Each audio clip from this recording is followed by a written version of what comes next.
Hi, welcome back to the channel. It's been a while, I know. Today we are going to be talking about the MTV VMA Video of the Year winners. For those who don't know, MTV stands for Music Television and is a network channel you can watch on pretty much all cable subscriptions. I think it's like on the next cable package up. You know, it's on the same level as Disney Channel. MTV was launched in 1982 and was like the big cultural thing for Gen Xers. I guess a good way to think about it is that it was sort of what TikTok is to modern day people. It really was like the hub for modern culture, and a lot of people, and I mean a lot of people, tuned in to MTV. So in 1984, 2 years after they launched, they created the Video Music Awards, also known as the VMAs. On the Wikipedia page, I didn't want to do too much research into it because I didn't want this to be like a research video. I'm mainly going to be sharing my opinions here. But from what I did read,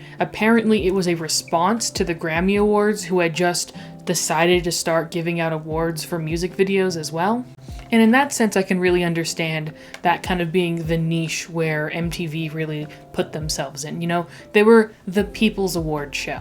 Because the Grammys were always seen as a little more pretentious, a little bit more highbrow, and the VMAs are the complete opposite of that. I want to make that very clear. Many a trashy pop culture moment has been witnessed and experienced and then publicized through the VMAs.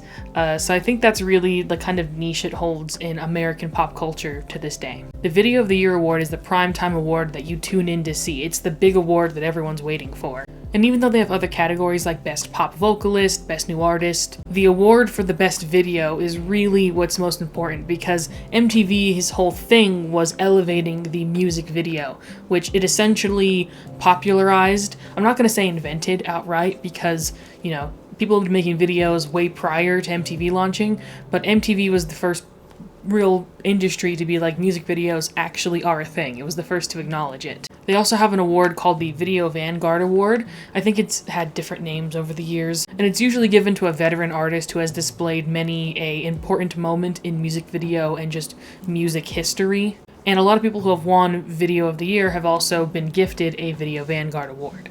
Some of them notably not, however, so that'll be interesting to look at. My favorite element of the VMAs is the fact that they are always culturally on the edge. Most of the time when you look at like top 10 lists and the Billboard charts and everything, especially when it comes to radio, they're always a little bit behind on like what the modern day youth of that time period were really vibing with. And I would say that MTV's real quality lies in the fact that they were always able to be the most cutting edge and the most relevant to their time period.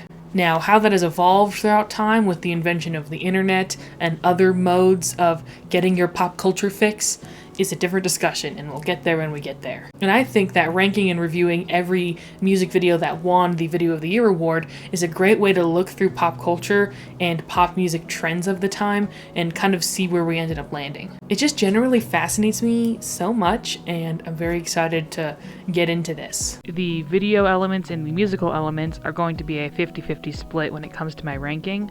So if I love a video but I hate the song, then it's going to affect the ranking, and same vice versa. Also, I created a tier list because I couldn't find one for the Video of the Year awards, specifically for the VMAs, so I've created it on Tier Maker, and I'll link it in the description if you want to make your own. Because of copyright issues, I'm only going to be showing small cut-up segments of the music videos shrunk down next to me on the screen, and only playing around 3 to 5 seconds of each song to introduce it. So if you want to watch the full music video and hear the full song by yourself, I have a playlist with every music video on YouTube added to it. Some of the music videos were not on YouTube originally, and I had to search for them, but now they are.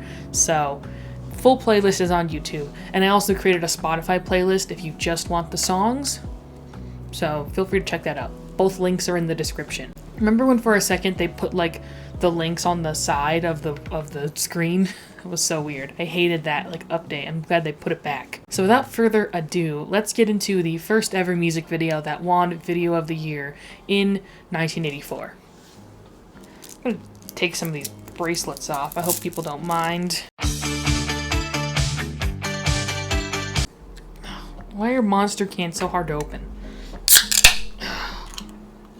Nice and crisp. So the first ever music video to win the VMA's Video of the Year award was the song You Might Think by The Cars. I'm not sure if people know much about this song in the modern day. I mean, I grew up listening to it all the time because it was a radio classic. I listened to a lot of The Cars growing up, and I quite like The Cars. I think they're a really good kind of pop rock 80s sounding band. So I'm a big fan of this song, even though it's a little bit creepy. And the video like cranks that up to 1,000. I can see why this was awarded Video of the Year because of its extreme use of special effects that were very cutting edge and very new at the time. You'll notice a lot of these early videos are very archaic in their, execution, and a lot of them implement new technology that hadn't really been used in real films at the time quite yet. So this is what early computer animation looked like, if you guys were wondering. This is a great study piece on the history of CGI. I wonder if The Cars was the first band to do that thing where like they're playing their instruments like on a set piece in the music video. Like she gets out of a bathtub and they're, playing the song on a bar of soap that's floating in the bathwater. I think they're doing the whole creepy thing on purpose. I mean, they literally reenact a scene from King Kong, where the lead singer is Kong. So, I think that's on purpose. I think that's the sort of, wink wink, nudge nudge energy of the video. It's definitely not something that would be played for humor nowadays, but I think it's all in well and good fun. Also at the end where he takes his face off and just water starts pouring out of his skull. Sure, why not? Overall, I think this is a very cute music video. Again, I like the very dated graphics and just the very dated makeup and styling of it all. Y'all think the girlies wear too much blush in the modern day? You should go back and see how they were doing it in the 80s. It's crazy. I already know that this song is gonna get stuck in my head for the rest of the week. I'm gonna be sitting here editing this video being like, you might think I'm foolish. Yeah, it's a classic. The song is a classic. I would love to hear it come on randomly in the radio or while I'm like grocery shopping. Great occasion for that. I don't know how high it is going to be in the ranking because I don't have a personal connection to it, and I mean it does look a bit like crap. Music video's old when the highest resolution it's uploaded on in the official channel is like 480p. So I'm gonna give this a B ranking. If the standards end up becoming higher, it might go down to a C, but right now it's gonna stay in the B category. So cheers to The Cars, on to the next music video. The next video we have up is The Boys of Summer by Don Henley. Now, I may be a bit biased when saying this, but I think this is one of the best music videos of all time. I deeply, deeply love the song Boys of Summer. It is probably one of my favorite songs of all time. It is just so beautiful and atmospheric, and the music video does a perfect job of conveying just that. The video definitely goes for mood in its execution, and I think it does a really great job of just showing these mosaics of moments and scenes and kind of telling an abstract story through that mode. When a bunch of music nerds talk about how the 80s was the best decade for music, they mean songs like Boys of Summer by Don Henley, because the synths are just so beautifully twinkly and arranged just amazingly. And the story that is told throughout the lyrics is also just very fascinating to me. I love the use of black and white in the music video, and the composition is just mwah. The song is sort of about nostalgia and about pining and about lost love, and the music video portrays that greatly without doing a full-on narrative, because I feel like that would have been boring. But this video is captivating. It has you hooked. It has you hooked the entire time. A great part about making this video is that we're gonna just review classic songs of each decade.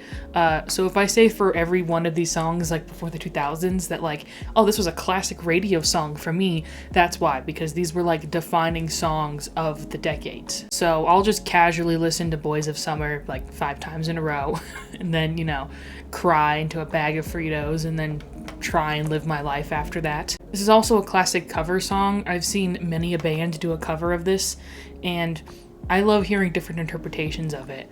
I know that one band has done a more rock-leaning version of this song, and one of my favorite bands, Daddy Issues, made a very sad, lilting, sad indie girl grunge rock version of this song, and I also love listening to that version. This is one of the music videos I highly recommend you check out if you haven't seen it yet.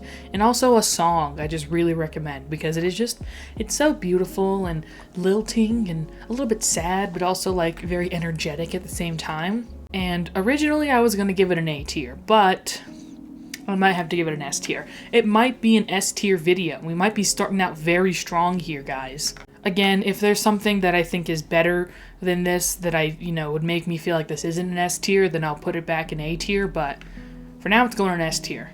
So, we're getting real hype over here. On to the next video.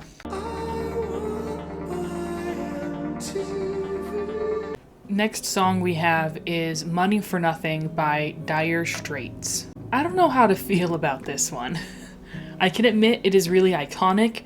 I definitely see those CGI animated workers every time I close my eyes. This is another one where the reason why I can see it won is because of its display of modern technology.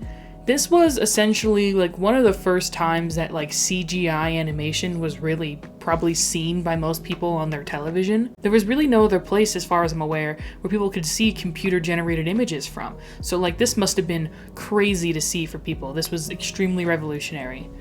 But also, it might be just a bit biased that MTV gave this video of the year because the song literally mentions the network by name multiple times, and it shows the characters in the music video watching MTV. So it might have been a little bit self-congratulatory. Like, yeah, we make the culture. So in that sense, I don't really know how to feel about it. But also, it's just like not one of my favorite songs from this decade so far. I think my biggest problem with Money for Nothing is that I can admit my limitations as a critic or whatever and say that, like, I can't tell if it's trying to be, like, a satire or if it's actually trying to provide, like positive commentary. The song is essentially about, like, the new, modern, crazy life of the 80s and how you play the guitar on the MTV. This might also be one of the only songs that says the F slur that has won this award. Lil Nas X did not say the F slur in his video. So there's that. Again, I don't think it's said in like a rude way. I think it's saying that like people make fun of gay people for having a platform now in the 80s on MTV and in culture, but they're making $1 million, so those people who are critiquing them can shut up. Like, again, that line, I can't tell if it's like praising gay people for finding their voice within music, or if it's like, boo, these gay people making $1 million on MTV, it's stupid. Like, again, I can't tell, and maybe if I was a dejected Gen Xer, I would understand. My dad seems to understand. This is one of his favorite songs. He constantly talks about the song and how much he thinks it's like interesting and how much he likes it. Also, the computer generated images are a little less, cute and quirky and a little more ugly. Although I will say, I do appreciate that they like animated cool colors and drawings and stuff on the live action footage of the band performing. A big thing you notice when you watch a lot of music videos throughout different decades is that a lot of like the hair metal bands of the 80s were not into the whole visual aspect of MTV. They really didn't get like music videos. Just rock bands in general had a hard time really hopping onto it. It was really the pop and rap artists who were the first to make music videos. So a lot of rock artists will just be like, just hire a film crew to film us at one of our shows and then just cut it together and vomit it up on MTV. So you get a lot of like really boring music videos of bands just performing at a random show. And I like that they added more to their little live action parts. They actually didn't need to because they already had the CGI, elements. I'm not the biggest fan of this one. I don't mind it. I can understand it being really revolutionary and people really applauding it for its advancements in technology. But of course, it's extremely rudimentary and basic and kind of bad looking in modern day. Let's give it like a C ranking, just to be kind. I'm not gonna say I outright hate this video, okay? Next we have the music video for Sledgehammer by Peter Gabriel. This is another example of probably one of the best music videos ever made. This thing is crazy, guys. Again, if you've never heard of or seen Sledgehammer by Peter Gabriel, I highly recommend you check it out because, I mean, it's pretty popular, so it's more likely than not that you have seen and heard of this video, but it's a classic, well-remembered video for a reason. The entire thing is done in stop-motion animation, and the amount of visual gags they're able to just throw into this 5-minute video is insane. Peter Gabriel was always the art house weirdo who was never supposed to become this big successful guy, but was able to find commercial success because of the amount of creativity that was, you know, being celebrated by MTV at the time. I can't imagine how much of a treat it would have been to turn on your TV and put on MTV and have this video just appear on your screen. That sounds like an amazing moment. It's genuinely just like a beautiful piece of film, and I'm so glad that there were people who were willing to fund something like this. I don't know if something with this much creativity that was so weird and out there and probably cost a lot to make and probably took so many hours to make would get funded in the modern day. I noticed that I don't have much to say about the videos that I love a lot. Maybe that's just because I'm a hater. I'm a true hater deep down in my soul. If that's the case, lock me in prison. Big fan of Sledgehammer by Peter Gabriel.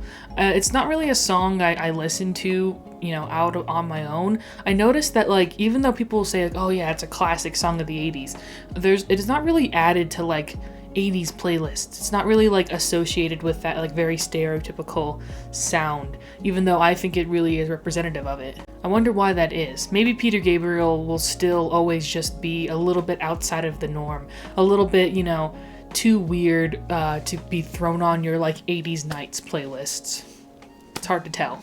So I'm actually gonna give this an A tier ranking, which I know might be shocking. I was debating giving it an S tier, but at the end of the day, I personally just don't really go back to this one often. I mean, it's an amazing video, and again, since I don't have like a more of a personal connection to it, that's why it's not getting an S tier ranking. Apparently, Peter Gabriel still holds the record for the most amount of moon men won in one night, which is 10. That's a lot. So good on Peter Gabriel. Next video we have is Need You Tonight / Meditate by the band INXS. I have a hair in my mouth. I'm pretty sure Need You Tonight is its own song and music video, and then Meditate is just like a little extension for the album, for the song, and then they created a little visual moment as well for that extended version, I guess. I love how kinetic this video is. There's a lot of movement and energy, and it leaves you not getting super bored. Again, a problem with a lot of music videos where they just like have the band performing is that they can get quite boring visually to look at. I know that when I would put on MTV and they would just have like the rock block, like 80s night, and it was, again, just a bunch of guys performing at one of their shows on their tour, I would like actually fall asleep because there'd be nothing interesting happening on the screen. But the sort of like scrapbook energy that the video has, along with the contrast between the high contrast color video and then the black and white video, is really cool. And you know, the paying homage to the Bob Dylan video in the Meditate version is fun, and the rhyme scheme is cute. It's cute. Really hooky, sticky guitar lines were very popular at this time, and I quite like them. You know, these are the kind of guitar riffs that get stuck in your head day in and day out. I like the sort of cooing vocals as well. I think it adds a very nice energy to the song when the guitar and drums are very like upbeat and speedy. Having the vocal performance be a little bit more reserved was a very smart move there. Overall, I think this is a fun music video. I quite like it, and I'm not too upset with the fact that it won. But yeah, this is getting a thumbs up from me. I think I'm going to give it a B tier because, you know, it's not my favorite. I've never really listened to a lot of INXS, I'll be honest with you guys. So they're not like my favorite band in the world. But I think this is a perfectly fine and passable thing to win. So, ending out the decade, we have This Note's For You by Neil Young. Man, this one is bad. I really don't like this song or video. This is the first time I had ever watched this video or heard this song because it is probably one of the most dated things to ever come out of the VMAs, you know, as far as I'm aware. Neil Young is a pretty famous singer-songwriter, rock star, and you know, I think he's a great performer. He has a lot of really, really amazing songs. This is not one of them. So even though Neil Young is considered a classic singer-songwriter with, you know, very deep and complex lyrics, this one is essentially a boomer rant. Apparently he was very upset with all the celebrities starring in advertisements, and so this is a direct call out for them, saying that he won't sing for Miller or Pepsi or Coke or anything like that. And there are parodies of Whitney Houston and Michael Jackson. Michael Jackson is doing his crazy dances and he punches a stage light and lights on fire. So I wonder if The Weeknd was inspired by this music video to do that. And Whitney Houston puts him out with a can of Pepsi and then gets her wig snatched. Extremely random. And then I think there are also like references to like advertisements at the time, like kind of parodies of these advertisements, but since I wasn't alive in 1989, I have no idea what these are supposed to be. They're just very weird and bizarre and mean-spirited like segments of the video. And also, like, Neil Young is supposed to be like this extremely authentic and like real person because he's performing in a small dive bar, but like this song is extremely lazy and slapdash in my opinion, and it all sounds so like chintzy. Like the horns sound so processed and fake. They sound like the complete opposite of like authentic. It's so weird. The saxophone solo at the beginning is pretty good though, I won't lie. I quite liked that. It's also one of the only music videos to not have a Wikipedia page, so that's why I couldn't like directly find information on the parodies that they were doing besides like the ones I recognized. The reason why I said the song was lazy is because there's like only 2 lyrics in the whole thing. The first verse is just him listing off companies he won't sell for and that he's not a sellout, and the second verse is much of the same. The whole chorus is just "this note's for you," and then the whole entire, I guess, bridge or final verse is just him saying "this note's for you."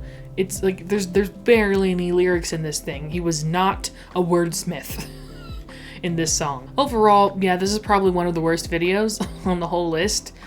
Purely because it is extremely dated, it sounds awful, the video is confusing, and I derive no enjoyment from it. Literally any other Neil Young song or video would probably be better than this one.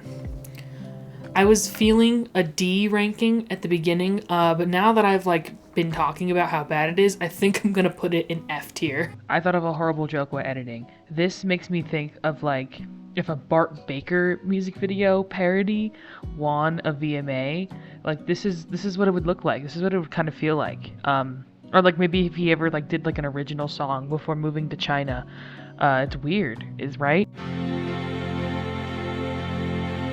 We're in the 90s, baby, let's go! You can tell we're in the 90s too, like immediately the vibe shifts from 80s cheese to 90s authenticity. The Video of the Year award winner for the VMAs of 1990 was Nothing Compares to You by Sinead O'Connor. I think this is one of the only covers to ever win the Video of the Year award, and I absolutely love this video. It is great. Putting these 2 videos kind of next to each other actually is a perfect example of like what fake authenticity looks like versus real authenticity, because this is one of the most raw, emotional, and authentic things I've seen come out of the VMAs so far. The video is very stripped back, it's very raw. It is literally just one take of Sinead O'Connor singing the song to you, and there are occasionally tasteful dissolves of very far away long shots or closer cuts of statues. It is very tasteful and it's very, you know,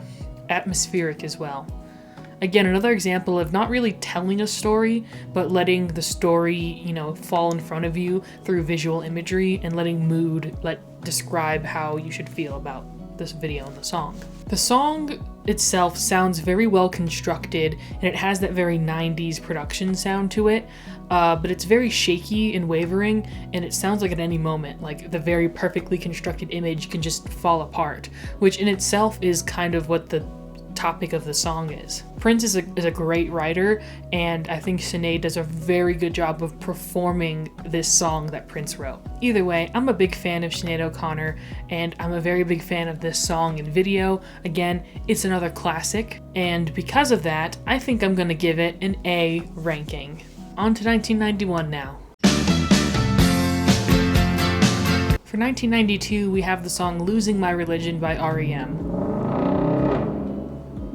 The song Losing My Religion by R.E.M. is their most popular song, apparently, and you can see just how much time has evolved, both like what becomes popular and what people do in music videos. I feel like the language of a music video has really been developed and created at this point. Or at least the whispers and the beginnings of it. There's a lot of quick cuts, a lot of like very specifically staged and posed shots, and especially in this video, a lot of the kind of vignettes that they create have people posed like it's a painting. You know, they're very strategically placed and they're standing very still, very stationary, and at the very end I think they really lean into that as well. And there's just a lot of quick camera movements and quick cuts, which keeps, you know, the audience engaged. And there's also a lot of biblical references in this video. Not that the song itself is about religion, even though that's the title and the main part in the chorus. Apparently the phrase losing my religion is to like lose one's temper or to like become beside yourself, you could say. And it's a classic creeper anthem. But again, you can see the difference between like being a creepy love stalker what the vibe was in 84 versus now in 91. With You Might Think, it was like very silly and jokey and quirky. Like, oh, you sit next to the girl at the movie theater and then you make a face at her and she goes, oh, and it's all funny. But in this one, it's like, look how creepy and weird and embarrassing and goblin-esque I am for like staring at this girl at the party the whole time. Freaking out over the fact that I want to talk to her but I won't because I'm just so self-conscious. And the phrase itself, losing my religion, like elevates this like deep, scared, emotional feeling onto like true biblical stakes and appearances. And so for that reason, I really quite like the song. Overall, I'm a big fan of Losing My Religion. R.E.M. is, in my opinion, like in my own personal listening, an underrated band. Like I feel like I really like their music and I like a lot of their albums, but I haven't really like gone back for repeated listens. So this has kind of inspired me to like, you know, dig through the files again. So yes, this video is very good. It feels very modern while also, again, feeling very of its time. I think that's where a true beauty in these music videos lies, is where they're representations of their time, but still feel like they can be made to this day and still feel fresh and new. It's gonna get an A ranking because to me, it's not actually anything that special, and I don't have like a personal connection to it, but I still think it's a really great video, so. Cool. Were you really a 90s artist if you didn't have at least one lyric that had like a contradiction within the same stanza? Specifically, I've said too much, I haven't said enough. It's perfect 90s right there. That could be an Alanis Morissette lyric. Right now, we have the song Right Now by Van Halen. This was when Van Halen had Sammy Hagar as their lead singer, and apparently this was him trying to do a message song. Because the majority of Van Halen songs were just about like having sex with hot girls and how cool it is to party, which is fine, of course. But apparently Sammy Hagar wanted to get real and emotional and raw, so he wrote the song Right Now. This music video is very tongue-in-cheek. There's words that appear on the screen and every sentence starts with right now. And it ranges from like very deep things, like, you know, right now people are starving, to like, right now Eddie's playing the keys. The one that really got me was, right now God is killing moms and dogs because he has to. Whew, that one is deep. That's some shit you'd see as a text post on Facebook and everyone would be like, whoa, if you really think about it, that's crazy, man. I feel like it's always cringy when MTV awards like a message song as the video of the year, because at least so far, they've all just been very like run-of-the-mill, nothing too actually drastic or not. Although knowing what we have coming up next, you know, that maybe might be wrong for me to say now. I don't know, to me, Van Halen aren't really a relevant band of the 90s. Very soon after this, Sammy Hagar is gonna get the boot, and then they're just gonna make one of their worst albums ever. I mean, the contrast of having Van Halen win the Video of the Year award when, you know, Nirvana was performing Smells Like Teen Spirit at the award show, I think is a great example of like, this kind of shit was over years ago. I would argue that Van Halen were an example of Nirvana killed my career. I'll say it, because I'm not afraid to, like the rest of y'all are. I know the in-band fighting and Eddie Van Halen's refusal to give up control as the lead member is what actually led to their downfall, but like, come on, we're really into listening to Van Halen after grunge became a thing? That's what I thought. Yeah, this one's pretty bad. I'm gonna give it a C tier because it's not like offensive. It's just, it was boring and I didn't like it. So there you go. So next up for the 1993 VMAs, we have the song Jeremy by Pearl Jam. So the topic of this video is teen suicide. Just letting you know as a content warning, if you don't feel comfortable listening about that topic, then just feel free to skip to next year. The song topic was ripped straight from the headlines because apparently a 15-year-old kid named Jeremy had committed suicide in front of his entire English class. It shows different complications in the kid's life leading up to him making that decision. Apparently Eddie Vedder, who wrote the song, also got inspiration from an event that happened in his life, where he had kind of gotten in fights with this one kid who ended up shooting up an entire classroom. It's interesting because this song gets played a lot on the radio. I swear I would hear it every time I'd go to like grocery shopping with my dad because he'll put on the classic rock station, and it's very dark. Like, it's a very dark song. The lyrics are very upfront and bold without saying anything too specific. And on top of that, because they don't say any like really graphic, gory details within the song, it makes it come across as a lot more gut-wrenching. So because the song has an actual important message and a deep meaning behind it, I can understand why it won Video of the Year. Apparently the original music video was rejected by both the record label and MTV, so they had a new director come in and remake the video. The song got most of its success from its heavy rotation on MTV, which is kind of wild because before you can even watch this video on YouTube, it gives you a content warning guide. So like,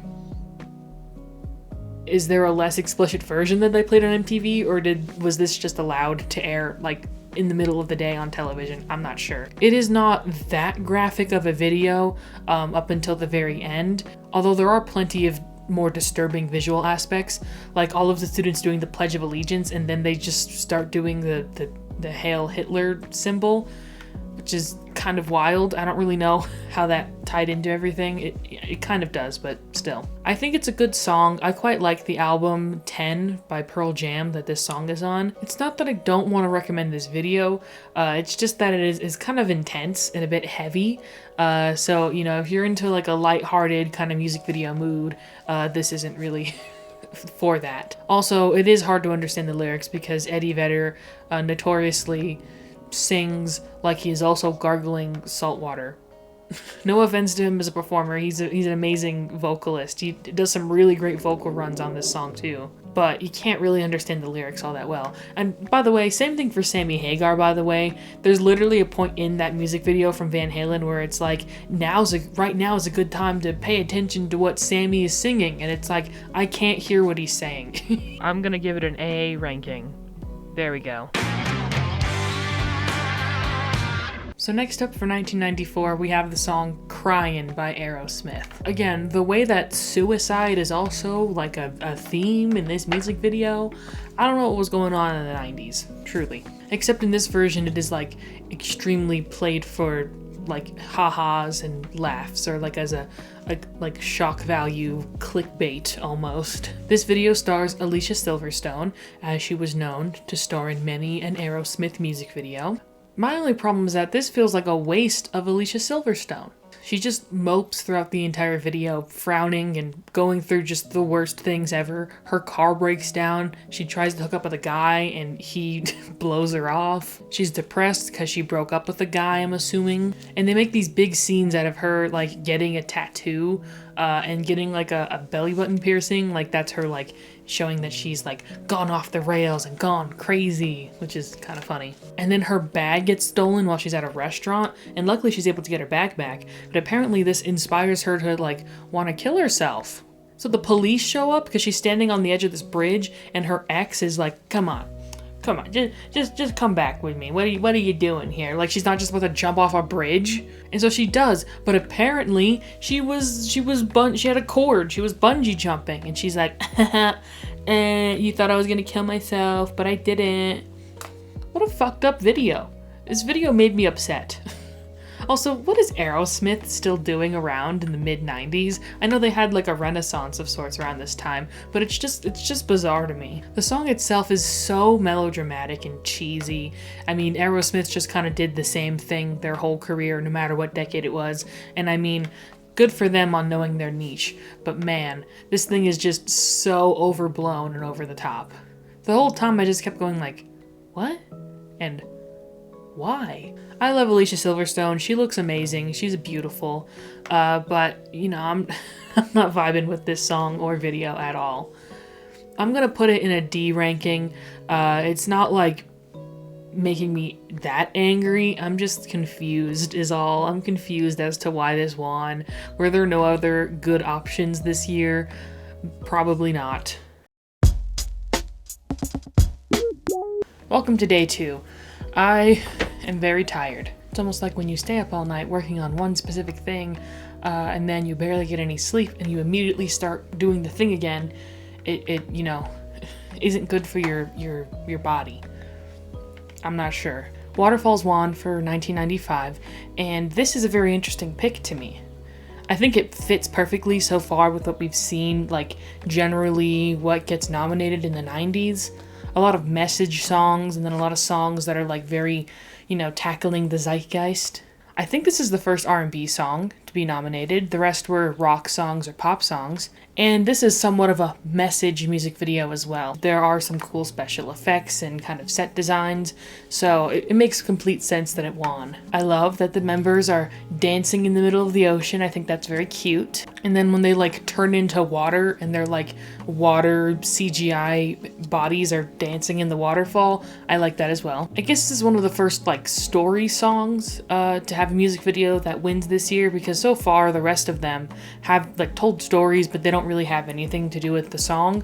But the verses on Waterfalls are full on like little mini vignettes of a story that is being told. The first story is about a mother who, you know, loves her kid unconditionally even though he's in illegal crime business, and then he dies and she's very sad about it. And the second verse is about a guy, or like these two people who don't bag it up and they get AIDS and die. I mean, these were both cultural zeitgeisty things, and they're more handled in a like poetic and folklore kind of way, I guess. Like, here's some folklore for you kids, make sure you don't do the same. Like, don't participate in gang activity because your mother would be very sad. Make sure you glove it before you do it, even if you're like a couple, I guess. I don't know, the music video was like somehow implying that like they both were like in an open relationship and they slept around. I'm not sure what that's about. But yeah, the condom imagery is very much on point in that segment. So there you go. Overall, I love Waterfalls by TLC. Just in general, TLC is just a great group. I am a big fan of theirs. So I like it this one. I don't know where I would rank this. I would probably put it maybe at a B tier. I mean, the song is quite good for me, but the video, I don't have like a lot of intense love for or anything. Maybe it's an A tier. You know, I'm gonna put it in A tier for now. For 1996, the winner was Tonight Tonight by the Smashing Pumpkins. Now, as a proclaimed emo person, I'm very biased in saying that I think this is one of the best music videos we've seen so far. I'm a big fan of the Smashing Pumpkins and the album Melancholy and the Infinite Sadness, so this one is like a no-brainer pick for me. I do remember this video getting played a lot on MTV, so again, I think it's a prime choice pick. And generally, I just think it's a really fun video. Like, again, what a treat to see this on your television screen randomly in the mid-90s. The music video visually has a lot of similarities to early cinema, and is specifically an homage to the movie A Trip to the Moon, which came out in 1902. The way they were able to kind of mimic and replicate visual quirks of early cinema was very fun to see. There's certain shots where it's like, it looks too good for it to look authentically like of the time. But there are some that look just like exactly like what it did back in the day. Like I would know, back in my day of 1902. The actual movie A Trip to the Moon has a lot of very atmospheric, sort of dreamlike, very creative cut and paste style imagery. And recreating it for the song specifically, I think was a very smart, good idea. And just seeing all of the moons and the clouds and everything is very visually pleasing. I think in retrospect, people have started to call this aesthetic whimsigoth, so like whimsical goth, right? And I think that's very true. I think the Smashing Pumpkins fit right in that niche of like mid-90s whimsigoth culture. So yeah, very big fan of this video. I kind of want to give it an S tier. I'm gonna give it an S tier for the time being. We'll see if that changes. So yeah, good times, good year. Let's move on. 1997. The winner for this year was Virtual Insanity by Jamiroquai. This is another video I saw all the time on MTV. I should clarify, because I'm not that old, I was not alive in the 90s, just to make that clear. My grandmother had one of the very high premium cable packages, I think because she complained that the price was too high and that she was going to cancel, so they gave her some extra channels for free. And one of those extra channels was called MTV Classic, and it was essentially like MTV like it used to be before they stopped airing music videos. Because at a certain point, they pivoted pretty drastically into reality TV and other things as well. So a common Gen Xer remark is like, I remember when MTV actually used to be music television, which is kind of true. Like, I would be upset if like I knew for sure I could listen to music and watch music videos on a channel and then they just didn't do that anymore. But I mean, MTV did come out with some very, very classic reality TV shows at the turn of the 21st century. So it was a somewhat decent trade-off, I guess. And you know, they had made the second channel, so you think that they could have like, you know, kept the music part going on one channel and then like the reality TV stuff on the second, and that might have been what they did for a little bit, but that's definitely not what they do now. They just play 12 hours of ridiculousness and then you can watch like a heavily censored version of Mean Girls. I don't know. I say all that to say that I watched the MTV Classic channel quite a lot, and it's still on right now if you have cable, which I know probably no one does, but if you do have cable and you have a higher cable package, you can go on MTV Classic right now and actually watch, you know, what used to air on MTV back in the day. On to the music video. Virtual Insanity by Jamiroquai, I think, is a classic. It's a quintessential piece of 90s pop culture history. This music video was parodied all the time because of, you know, the big fluffy hat and, you know, the kind of zero gravity movement happening on the floor. Apparently how they got the like special effect floor moving technique is by actually moving the walls, which sounds crazy.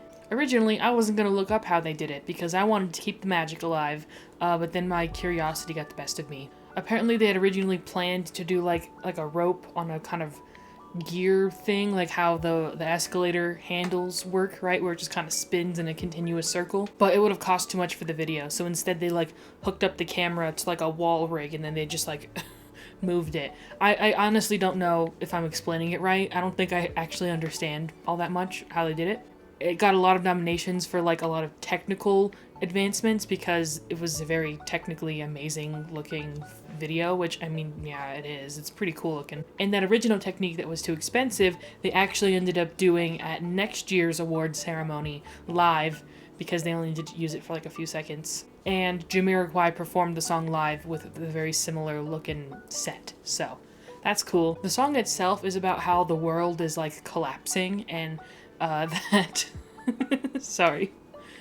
The song itself is about how the world is like falling apart and how we're all doomed to like die very soon. Eugenics, overpopulation, a bunch of other serious stuff. I bet most people don't know that that's what the song's about because it's generally kind of upbeat. But yeah, the song is like kind of about how spooky and scary everything is in the world, hence the title. The mid-90s, don't you love that just like deep, heart-wrenching existential fear?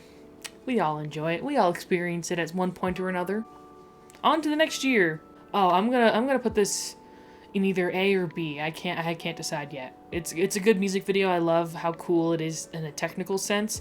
And the song is really great, but they're just not like my favorite thing in the world. I don't really like deeply emotionally connect with them. It's crazy because it was raining a lot this morning and I thought like, oh no, it's gonna be all dark and gloomy while I record this video. But all the clouds just disappeared within 30 minutes and now it's beautifully nice and sunny outside. So we're gonna talk about Ray of Light by Madonna now. So Ray of Light is such a weird song and music video to be the only video Madonna has ever won Video of the Year for the VMAs. I would argue that she was the first ever iconic, VMA performer, and they really did her dirty with never giving any of her videos in the past, an award. I would argue that Vogue should have won Video of the Year, although it won that year instead. It was either Losing My Religion or Right Now by Van Halen. Like I said earlier, this might have just been a year where there wasn't a lot of good picks and this ended up having to win. Also, it would have been bad if Madonna never won a Video of the Year award. So, this was like, here you go. It's like when Bette Davis won Best Actress for the first time. It was like she didn't actually win for that movie. She had won for the previous movie when people thought she was snubbed because she didn't even get an award in the first place. I would argue that this album that Ray of Light comes from was the first time that Madonna was really like playing catch up with the culture and was sort of like trying to mimic what was popular at the time instead of inventing or trailblazing the new trends. And the video itself also isn't really anything special to me. Was the like very quick moving, fast forwarded camera movements like a new technology at the time? I'm not sure. The entire video to me just has like cheap made for TV documentary vibes and the camera quality is just very low in general, and I guess that's like not the worst thing in the world. That could be just like the energy that they're going for with the video, maybe like more of a documentary style thing. But I don't like it. It's not like I'm not a fan of it at all. I like a visceral negative reaction to watching this video as soon as it appeared on my screen. I feel like it's just truly escaped pop culture.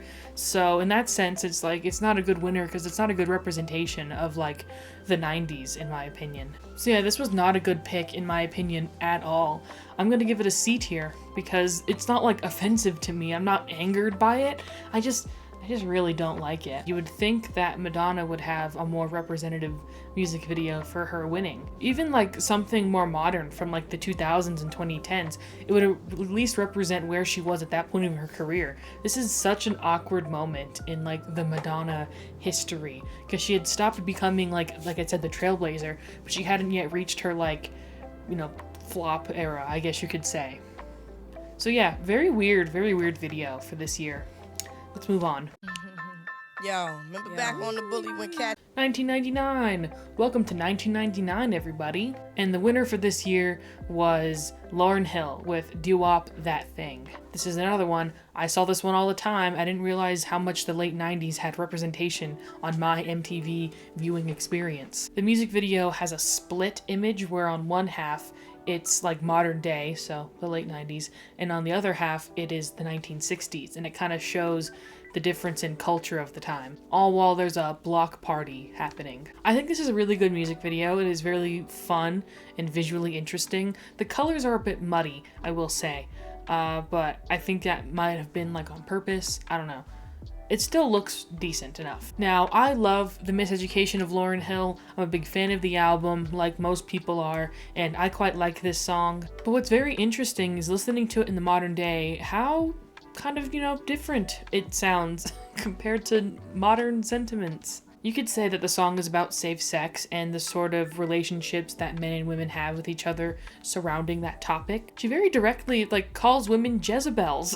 And you know, the first verse is about the women and the second verse is about the men, and she calls out guys who, you know, have a bunch of children and run around and have no responsibility. The famous line is like, how are you gonna be a good person to others when you can't be good within? So I understand what the sentiment is, I really do. But I don't know, a lot of it does feel a little bit preachy. Like, y'all girls need to stop sleeping around. The central conceit is the idea that, like, you know, you have to be careful when being in relationships because some people are only after that thing, right? So, I like the song, I understand what it means, please don't hate me. So I quite like the music video, I think it's very fun and entertaining. It's also in a 21:9 aspect ratio. This is one of the first times that like a video has not been in 4:3. All music videos were made in 4:3 originally because they were made for television, for MTV. And back in the day, the box TV had a 4:3 aspect ratio. That used to be called standard definition. It's definitely not what it's called now. It's now called full screen, I think. So you have widescreen, which is 16:9, which is very quickly going to replace 4:3 for music video aspect ratios, as well as for television and everything because of flat screens. And then you have full screen, which is 4:3. I have a hyperfixation on aspect ratios. And, you know, their relationship with television, movies, etc. So I won't get into it now. I'll just tell you guys that I've had a video idea for like a few months now called The Return of the 4:3 aspect ratio for music videos. I mean, it would probably have a better title in the future, but it's basically like an examination of music videos and how their aspect ratios have changed. I don't know if anyone would be interested in that, but it's something I have in the noggin. So, who knows, it might happen one day. Much like this video, I'm trying to make more casual, sit-down, talky style videos in between my well-researched, well-written rants that are multiple hours long. Although, looking at how much footage I have already, and we're only like halfway through, this might be another long one. That's okay though, I can live with that. I'm gonna give Do Up That Thing, I'm going to give it a B ranking. I might be controversial, people might be mad at me for that, because I know a lot of people really love Lauryn Hill, but I think we have some real bangers coming up in the 2000s that like really fit my specific nostalgia window, and I'm going to be a little bit annoying about that, and those are going to fill up the A and S ranking spots, so just know that I'm not partial, okay? Why? I'm gonna punch all of technology in the face, and I'm never gonna use any of it ever again. We've officially made it to the 2000s. How excited are you guys? This and the 2010s are the most important decades to me, of course, because of my age. So understand that I'm gonna have an intense bias throughout the rest of this video. So the winner for the year 2000 VMA's Video of the Year award was The Real Slim Shady by Eminem. I haven't listened to the album, The Death of Slim Shady yet, by the way, so if that's like a thing you're expecting commentary on, I can't provide any of that for you. I haven't heard a single song from it, and I haven't watched any of the videos, so like, there's probably a bunch of commentary I could make about this video now in 2024 that I'm just not going to because I don't have a fucking clue.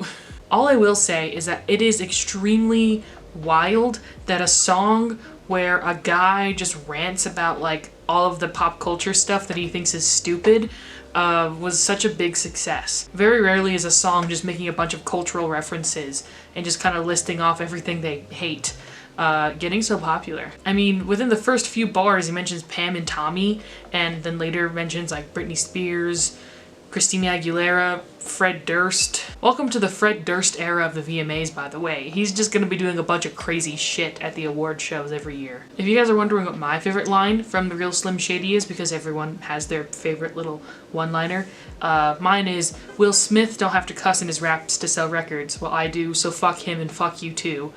It's the biggest, shortest dismantlement of a whole person's career I've ever heard in my whole life. It's pretty impressive. I can see why the video won for Video of the Year awards. It feels very fresh and new and different to what videos felt like in the 90s, at least in my opinion. I think Do Up That Thing had the same energy as well, by the way, but we definitely are in the 2000s. Again, like I said earlier, the beauty of MTV when it was actually culturally relevant is that you can like see the stark shift in decades. There's no like slow evolution into what we understand the decade to be. It's like, nope, they're on the cutting edge. The combination of slow motion cuts and just like little vignettes of scenes happening and little parody things being intercut with, you know, the singer, or in this case rapper, like doing their rapping thing to the camera. What is that called? Like the performance shots, I guess. And having the performance shots be like part of the scene as well. Again, these are all things that I feel like these music videos weren't doing before. Or at least the ones that were winning for Video of the Year. I realized that more videos came out in each year that I haven't been watching. When it comes to a music video, it really surprises me just how many gags a lot of these are able to fit in here. Like there's a shot where like they have these young kids dressed as like boy band outfits, because he makes fun of like the boy bands that became really popular in the late 90s and early 2000s. So there's like a shot, like a parody where like they're dancing and stuff, and I'm like, that's like a whole like actors they had to hire and costume them and then set up the camera and film it, and it's only on screen for like 5 seconds in total maybe. Just the sheer amount of, you know, effort that was put into videos around this time. I mean, the song, I liked it a lot when I was an edgy middle schooler, as I think a lot of edgy middle schoolers did. I was a big fan of the Marshall Mathers LP in general. I think there are some good songs off of it still. Same thing with the Slim Shady LP, although, you know, they're not really my taste nowadays. But as like a relic of a bygone time, a sort of caveman frozen from the ice age in a block of ice, I think it's a very fascinating thing to look at. You know, they gotta put this shit in a museum in the future. This is one of the least edgy, Slim Shady persona songs too. So I think that's, you know, obvious why it got representation here. Overall, I don't hate this video. I think it's fine. It's gonna get another B tier from me, because I don't love it, nor do I think it's like worthy of being like, you know, bad. I think it's perfectly fine, and again, like I said, a beautiful relic of a bygone era. But not my cup of tea in the modern day. Hello, and welcome to a year later? Yeah, I'm not sure what happened. It's almost like some sort of elusive series where I review 120 movies or something, delayed everything I was planning to do with my channel for a year. It'd be crazy if something like that happened. Yeah, so the DCOM series kind of shifted everything, so everything you've seen up to this point was filmed a year ago. Woo! And so yeah, now I am here a year later, filling in the gaps, and hopefully I get this video out on time. We'll see. So I was having microphone problems with the previous segment, but then on top of that, my camera started wigging out. So I had filmed all the way up till the year 2016, but all of that's lost now. The audio was bad and the video was bad. I don't know how two things were possible at once. I think it was because I was trying to render a chunk of the video that I had edited the night before, what I had previously filmed before going to bed, and it sounded like a jet engine was launching in the background, and my microphone had stopped working, and the camera audio was really, really bad because of that. So we're just re-recording just large chunks of the video. That's okay though. Gives me a chance to kind of hint at maybe my new set, my new Halloween set. It's not done yet. Listen, I've been so busy, okay? So anyways, on to the year. What year are we on? Oh no.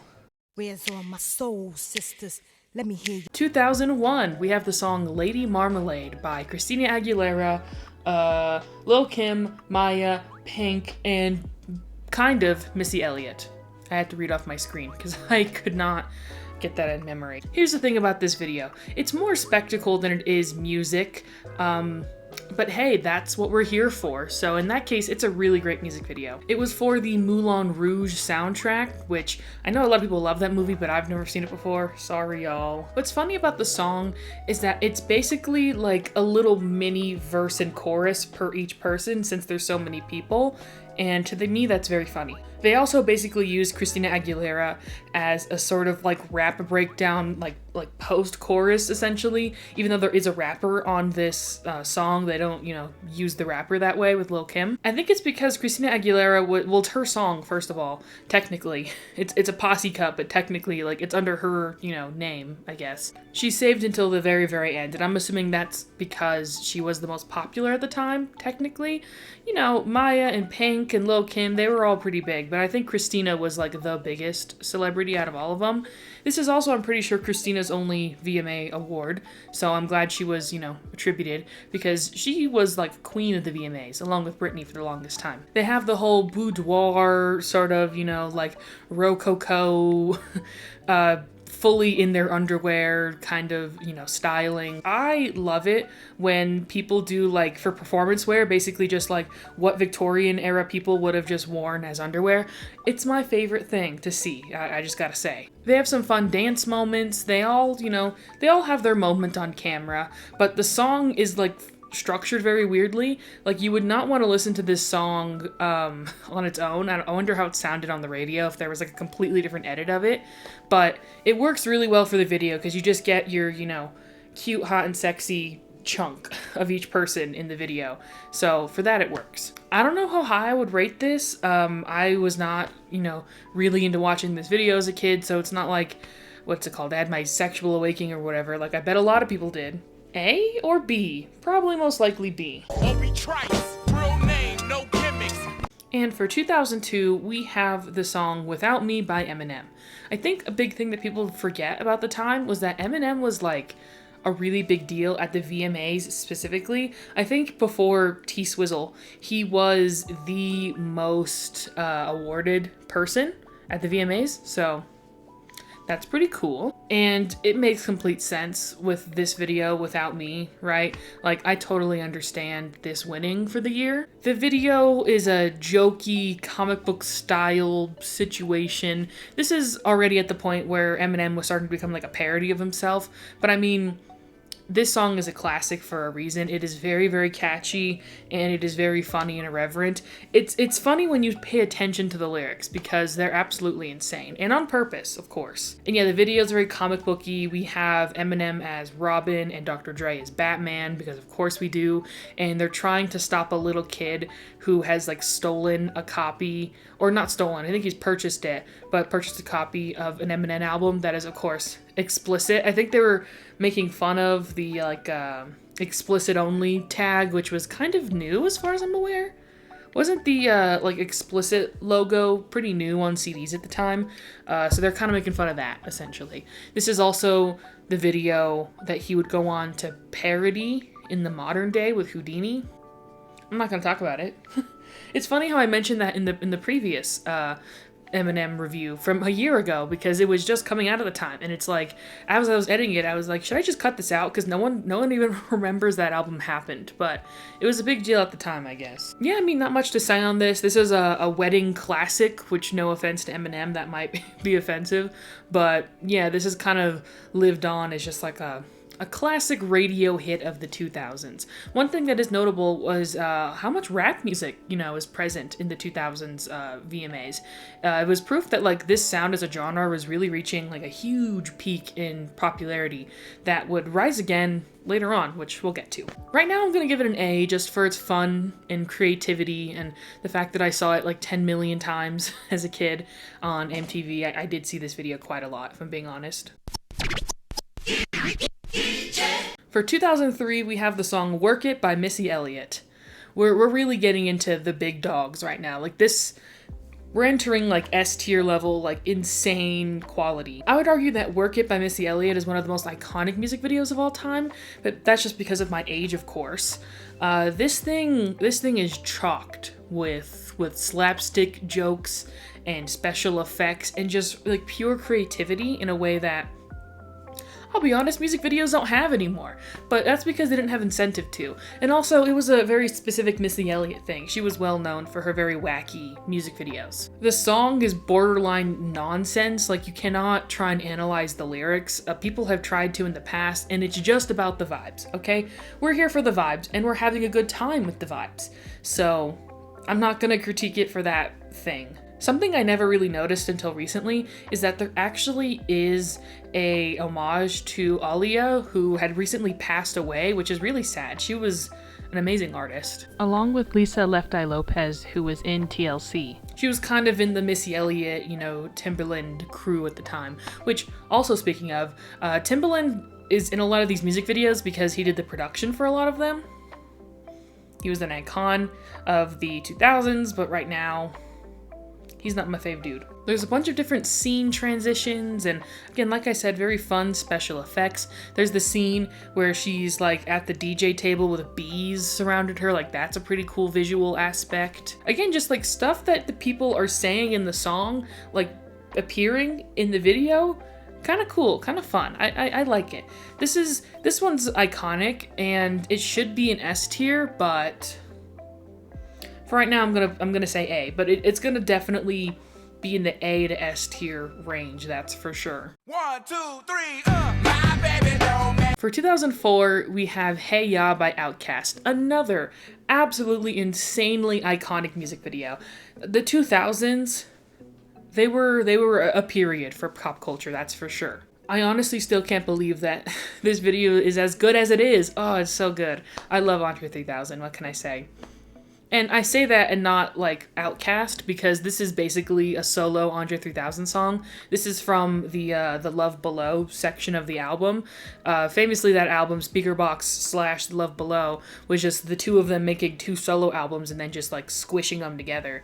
And this song is from the Love Below section, so it's a solo Andre 3000 song.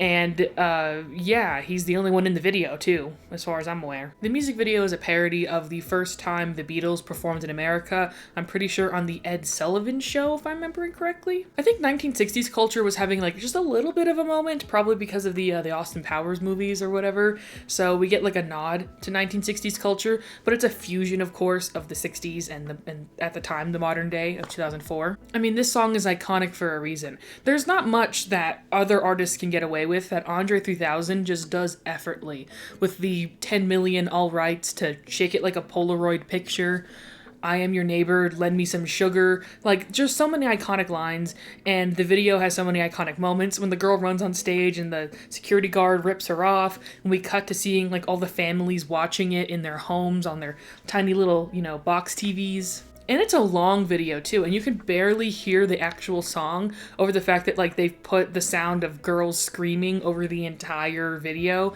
which of course is the homage to the Beatles because that's what their performance on the Ed Sullivan Show was like. The girls in the audience were screaming so much that you could barely hear them when you watch the recording back.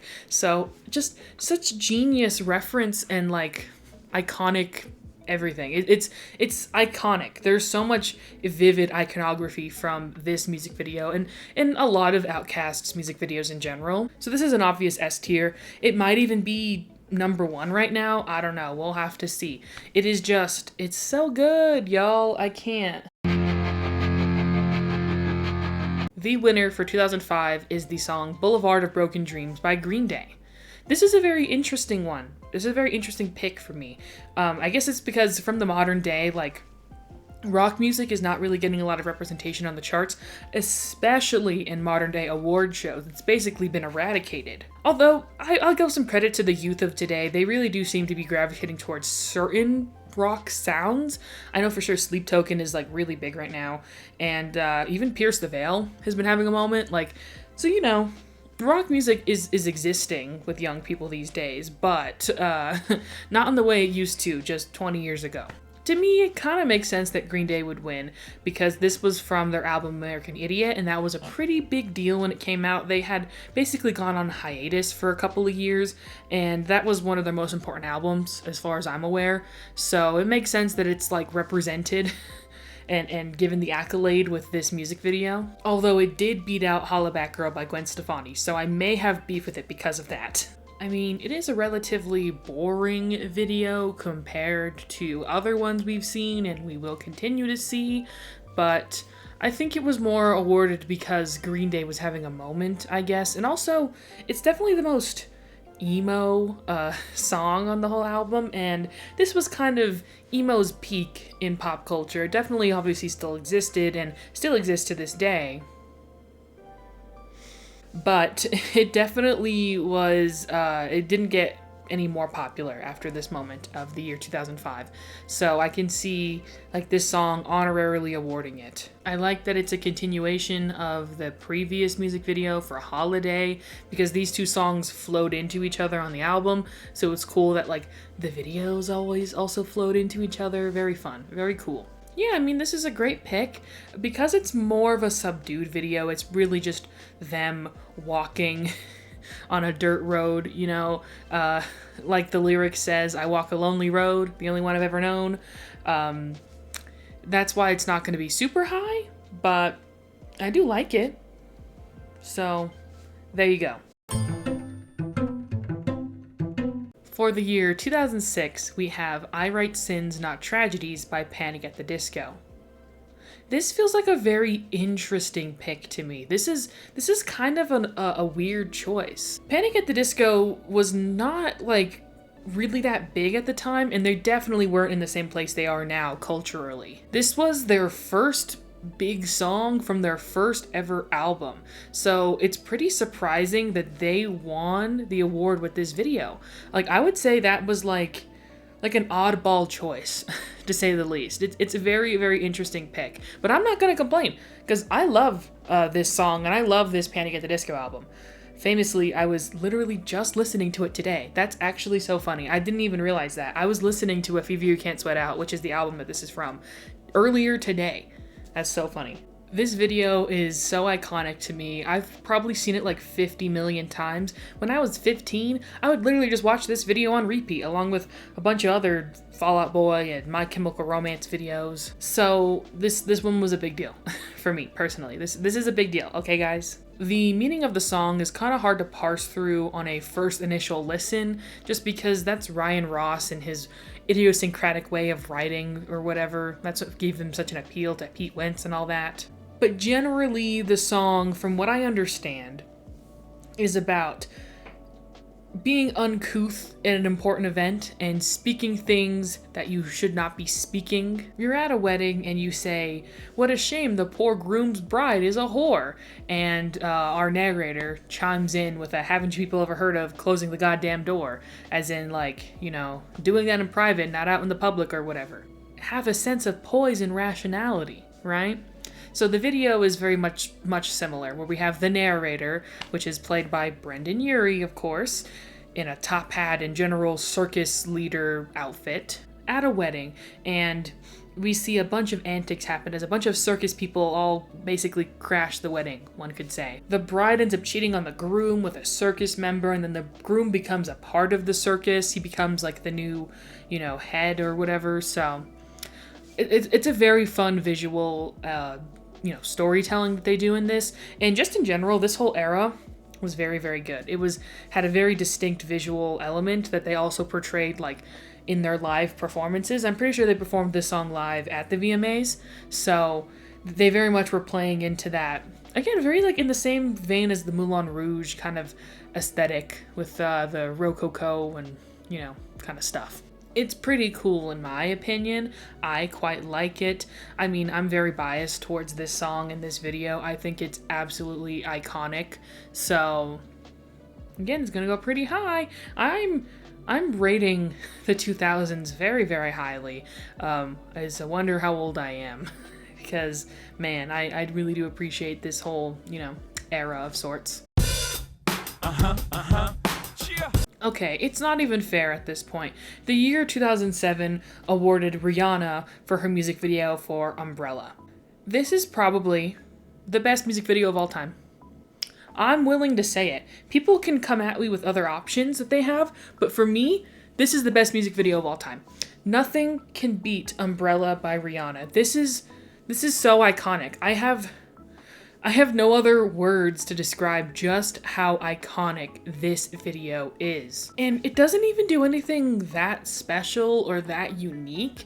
It is just pure perfection in every sense of the word. Even the dated water effects are like, they're pristine. They're perfect in my eyes. I was literally sat every time this video came on my screen. I would not get up to go get another juice.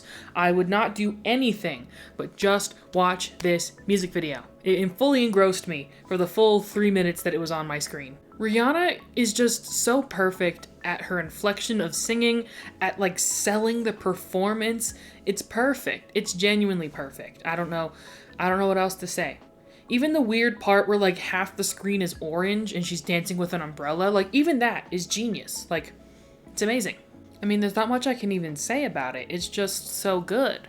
I mean, the song Umbrella too is such like a classic song. Like, it's hard to believe that it's only like 9 years old or something like that. It's hard to believe that it hasn't just existed for our whole lives, you know? Anyways, if this segment is short, that's just because I'm in awe of perfection staring me in the face.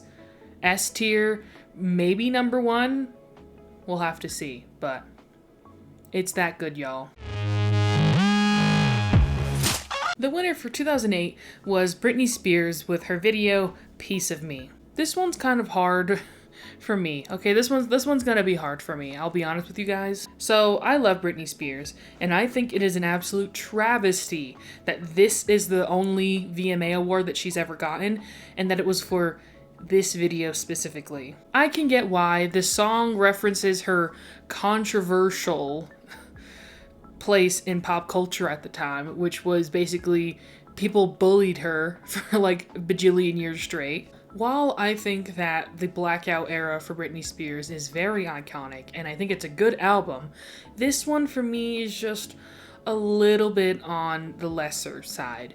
Just because I know how bad it was for Britney now in the modern day, and it doesn't feel right that, you know, this song was supposed to capitalize on her new bad girl persona, I guess. I understand it was her trying to reclaim the narrative and say, like, do you really want to mess with me because, you know, I'm strong and resilient, which she is. But yeah, this one, it doesn't work for me, especially in the modern day, you know. I'm glad that she's just in her own piece, you know, just doing her own thing now. So yeah, I'm not much of a fan of the song for that reason, and the video is much of the same, with all of the references to the tabloids and the paparazzi who were hounding her that whole time, which, yeah, they were. So I'm definitely gonna rate this one really, really low, even though I feel bad about that, because I love Britney Spears. I wish any other video of hers was nominated and won, honestly. She has so many good videos, and she is queen of the VMAs. She's one of the most iconic VMA performers and just people who have ever gone there. And yeah, it's a shame that she wasn't, you know, nominated for something else. That's all I have to say, I guess. For 2009, we have Single Ladies Put a Ring on It by Beyonce. Talk about iconic music videos, am I right? Even just like the dance from the chorus was like everywhere. Everyone was doing this dance. Football players, people in the army. I don't know why we thought men doing this dance was so funny. It's just a dance. I'm pretty sure this song is what got me my favorite internet meme of all time, which is Clown Beyonce. I'd highly recommend you check out Clown Beyonce if you haven't yet. I mean, there's not much to say about this video. It is just as far as I'm aware, one take shot of Beyonce and 2 dancers just performing the choreography for this song. And I mean, it is still an electrifying, energetic video, even if it's literally just her dancing. Like, that's how iconic Beyonce is. One thing I thought was interesting is that there's a lot of like editing on this video in a way. I don't know. I mean, everyone looks like airbrushed to hell and back, which probably wasn't super noticeable on a CRT versus like on HD 4K on my laptop screen. Plus, some of the camera movements definitely seem like they were added in post, because they look very digital and like CGI mechanical in a sense. We'll talk about this later, but like that technology didn't really exist, like the ability for a camera robotically to just like move to a set location, as far as I'm aware. If it did, it was definitely outside of the budget for like a 2009 music video. But yeah, for what little camera angles there are in this video, it seems like they were done in post. But honestly, it could have just been a still stagnant shot and I still would have been entertained, because she is an icon of this era for very good reasons. The song is interesting. Even though it's so iconic, you don't even like really think about the song. You're just like, yeah, it's put a ring on it, whatever. But like, the song production is so fascinating. It's barely even like a song. It's like pure percussion with like an a cappella like voice sample being like the closest you got to like a synth chord, I guess. And then just like Beyonce just like absolutely going ham in the vocal booth on top of it, which it's pretty cool. It's definitely something that sticks in your head and like you remember, even though it's an interestingly composed song. But yeah, this is so iconic. I don't know where I would put it. Like, would I put it in S tier? I feel like the Hive would get really mad at me if I didn't. Right now I'm feeling A, so still very good though. It's a high A. And welcome to the 2010s. We're officially in the year 2010, and the winner for this year was Bad Romance by Lady Gaga. Talk about iconic music videos. Also, remember how I said that MTV was always on the cutting edge? This is a good example of it because boom, you immediately feel the 2010s hit with a Lady Gaga music video. Of course, Beyonce was kind of there in 2009 with Put a Ring on It, in the same way we got the shift in millennia from the 90s with Lauryn Hill to then Eminem, right? Like we definitely felt like a little bit of what the 2000s culture would be in Lauryn Hill, and then like boom, we're in the 2000s, right? Again, like some of these videos are just like tattooed on my brain. It feels wrong to even try and critique them. Like it's Bad Romance by Lady Gaga. Like it's just such an iconic part of my life. It's like, how do I even talk about this like a normal person? Something that's interesting is the amount of sponsorships in this video. We're gonna start seeing more of that. There was definitely sponsorships, I think, in other videos, if I didn't mention them. But I mean, especially Beats by Dre, right? The Beats pill is gonna become a very, very iconic visual signifier of all music videos. I'm a 2010s music video. I have Beats by Dre in the background for no reason. That thing is ancient, and it's honestly still kicking. There's a lot of really cool special effects in this video that apparently aren't special effects, were just practical effects that are really smoke screened really well. So for that, spinning camera effect, they literally just had a guy with a camera just spin around her, and everyone who was working on the video and on the set had to like awkwardly be behind the guy and like make sure they weren't in the shot or whatever. I mean, they probably could have just left the room, but like it's still really a funny video of them all doing it. Like some guy was filming himself while they were in like the assembly line, circling around Lady Gaga. All of the dancers hatching out of like these white chrome eggs covered in like white latex with everything in their face and like the Bart Simpson spikes. It's like the red lipstick. Like it's just an iconic visual, thing. So good, y'all. So many good visuals. And it's all very like sterile and cold, the whole setting. There's the scene where all the dancers, are dancing, doing the choreography, which is iconic, by the way. Can I just say that the monster, because like little monsters and stuff. Yeah, great stuff. And they're all being like reviewed by a bunch of people taking pictures. There's some sort of meta-narrative happening in this video that I'm not aware of. Like what most things Lady Gaga does, I see the vibes and I'm vibing, but there actually is some deeper, darker, hidden meaning underneath. As far as I'm aware, it is essentially talking about a toxic relationship and how the lead singer wants that toxic relationship, that bad romance. This is another S tier. I'm sorry, y'all. I'm sorry. What can I say? As much as I say that, like, oh, I'm just very biased to the 2000s and now, the 2010s, I also think that, like, the music video industry, like, the machine of the music video, is definitely peaking at this point because music videos weren't important, at the beginning of the VMAs in the early 80s, early to mid 80s. And then nowadays, I'll talk about it when we get there, but, like, music videos aren't that important anymore, really, because of TikTok. So we're kind of crescendoing at, like, the peak in importance of music videos. So obviously the ones here are going to be the best, not only because of my bias, but because, like, the most effort and time and money was being, like, backed for music videos at the time. The music video economy was sky high at this point, and it was gonna crash very soon. I almost skipped this one, which is kind of funny in retrospect, but for 2011, we have Firework by Katy Perry. I'm glad Katy Perry did win a Video of the Year award for a video because she definitely has had many iconic music videos over the years. But this is like her most boring music video in my opinion, out of all of the ones from this era. I mean, Firework was definitely one of the biggest songs of the 2010s, so it makes sense, but yeah, when it comes to iconography, this one isn't as high for me personally. Since the song is called Firework, and since it's a motivational song about how baby you're a firework, as in, you're good or whatever. Because of that, we see many vignettes of people who are down on their luck or going through difficult things, have fireworks explode out of them as they conquer their problems. I remember on the school playground back in whenever this came out, I guess 2010, 2011, we were all laughing at the fact that, you know, there's a lady giving birth. Like, we thought that was just so weird and hilarious. But it's supposed to be inspirational. Like, yeah, you go, girls. Go give birth. And then, yeah, like, the birthing is like the fireworks coming out, right? That's cool and all. I love a good inspirational music video. Nothing wrong with that. The VMAs don't seem to usually nominate them that often as far as I can tell. Stuff like Where Is the Love by the Black Eyed Peas was a pretty iconic music video from back in the 2000s, but see, you know, that didn't win. In general, like, the visuals are very muddy. Like, the camera is so dark, and I guess that's so, like, the firework effect is, like, very, like, you know, starkly contrasting and very bright. But I still think it just looks very muddy and dark.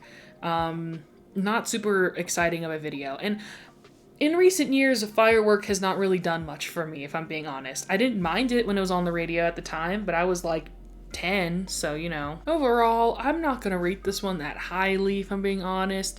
It just doesn't stick out to me among the other videos. And if this was for California girls, or even, you know, if I'm going to be truly, you know, throwing a bone last Friday night, then maybe it would be higher. But since it's for Firework, I'm not going to give it that much, although it was important at the time, so I can give it some credit for that.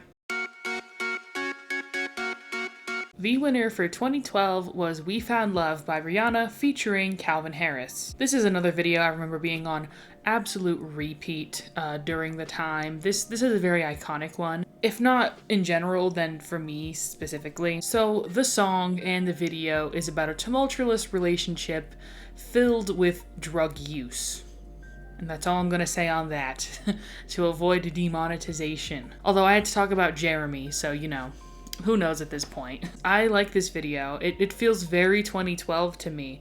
This is kind of the indie sleaze era, if I'm allowed to say that. What adds to that energy is the fact that it is an EDM song. We got the first EDM song of the whole list. I forget just how popular EDM was as a sound for the 2010s. I think a lot of us do. I wonder when that sound will become nostalgic and become recycled in pop music. We'll have to see. As much as I don't like a lot of Calvin Harris's production, this song, it works pretty well for me. I quite like it myself. Basically any song he's made with Rihanna I've found interesting. Anything before or after that is very bland and boring in my opinion. But he's not one of the worst producers. And also, he's not going full Skrillex with this. He's definitely doing a lot more pop sentiment, which is kind of what his whole thing was, which is kind of why he was boring. But anyways, it's a Rihanna music video, so I can't rank it that low. I also kind of like it. Like, I feel like we should have a reevaluation of dubstep. Who's thinking about dubstep in this year that I'm filming this in? B? Maybe A. We'll have to see. The year 2013 gives us Mirrors by Justin Timberlake. This is another like late stage career award example for somebody who was nominated a bunch of times and just happened to not win until now. This has already happened for Madonna, for Britney Spears, and now JT himself. People really liked JT back then. His reputation is a bit low right now, but you know, water under the bridge, am I right, y'all? Maybe not. But anyways, yeah, this is an epic, like 8-minute long video. I mean, the song is 8 minutes long, that's for sure. If the video could be slightly shorter, but I can't remember.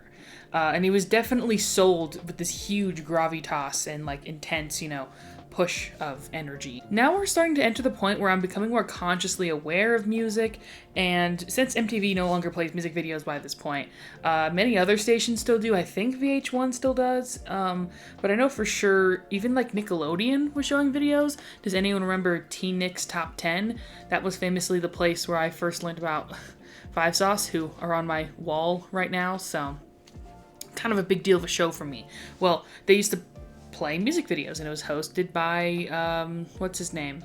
Nick Cannon. Yeah, like, this whole era of music videos is, like, ingrained in my brain because I watched that show for so long. And also, I think I have access to the internet at this point, so I'm also watching music videos on YouTube, which is a huge shift in the culture, might I add, the internet becoming a more accessible way for people to watch music videos other than the television. I mean, if you haven't noticed, all of our music videos from now on are going to be 16:9, unless differ for some sort of aesthetic reason. So this one, it tells a story in non-chronological order. It's one of those famous music videos where the artist like barely is in it. We have Justin Timberlake kind of surrounded by mirrors, because, you know, he's stuck in his mirrors. Oh, but it's mainly telling like the Notebook style story of like a couple throughout the years or whatever, from like being young to being older.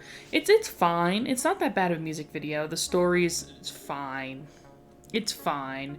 Many people in 5 years are going to tell you it was like this big revolutionary thing, and for me it was okay. This is definitely an interesting era of Justin Timberlake though, so I do think it deserves, you know, critical evaluation and all that, but it's okay. This one's going to be a little bit lower because it's boring and I don't care too much about it. 2014 gives us the absolutely iconic music video, Wrecking Ball by Miley Cyrus. Here's the thing about this video. It greatly precedes the actual song. And I don't know how often we're going to get that in the future. I feel like the music video is going to become less and less of a big deal like it was for this one. All anyone remembers or talks about is the fact that Miley Cyrus was naked on a wrecking ball and was licking sledgehammers, which, I mean, she has her full prerogative to do. This was the Miley Cyrus messy era. This was the bangers era, and yeah, this was, you know, shocking. I'm, you know, no longer a child star kind of thing. Obviously, we're used to this kind of stuff by now in the VMAs, watching all these music videos, right? But at the time, it was a big deal. It was quite shocking. There's many things to critique and address about Miley Cyrus during this era, but I think the hate and the backlash was definitely not centered around the actual issues. It was mainly just like, but you were Hannah Montana, which, let her have creative freedom, okay? The song is actually a sad breakup song, and about how she's kind of like emotionally trying to break through with somebody who is just like completely walled up, right? So like, you know, using the imagery of a wrecking ball is pretty good. I mean, it's good. It's definitely iconic. There's not, you can't not say that it wasn't like the biggest deal of the time. This was in a very, very important music video when it came out. So there you go. I don't know where it's going to go in the ranking. I guess we'll find out, because it's super iconic, but it's not one of my favorites personally. But not because it's like, oh, nudity. Like, obviously I don't care about that. We got plenty of nudity in the past and now in the future. So it's okay. I like it. I appreciate its importance in pop culture history.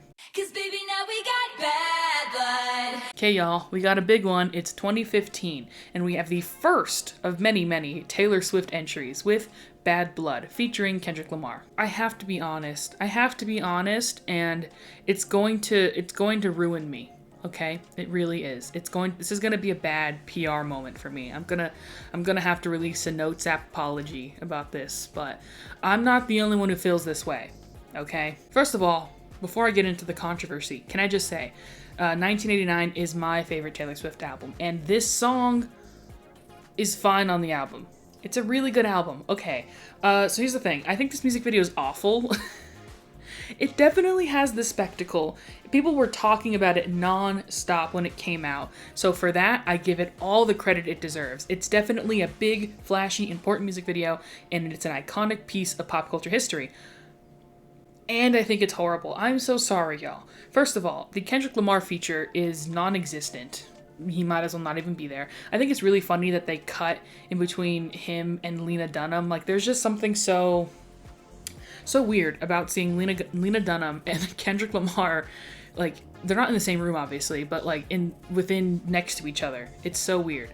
Anyways, I just wanted to mention that. The general thing is that since this is like a Katy Perry diss or something, the general video is like Taylor Swift collecting every single famous person who existed at the time, every single famous woman who existed at the time, into her squad and going after the girl who wronged her, who in the video is played by Selena Gomez. And there's all these big celebrities in it, and there's all this really cool CGI battle stuff. So, you know, it's definitely big and flashy, but I'm not a big fan of the song. I'm sorry. It's just, this is my least favorite mode that Taylor Swift gets in, which is like, I need a hit mode. I'd rather, even though I didn't really love her most recent album, The Tortured Poets Department, I still prefer her in her like wordy, barely, incomprehensible era versus like just trying to get a soulless hit out there. I remember not liking the song on the radio whenever it came on. It just didn't sound good. I'm sorry. I'm sorry. And I'm going to quote something that Todd in the Shadows has said, I think like in his podcast or on somewhere on the internet, maybe like a few years ago on Twitter or something.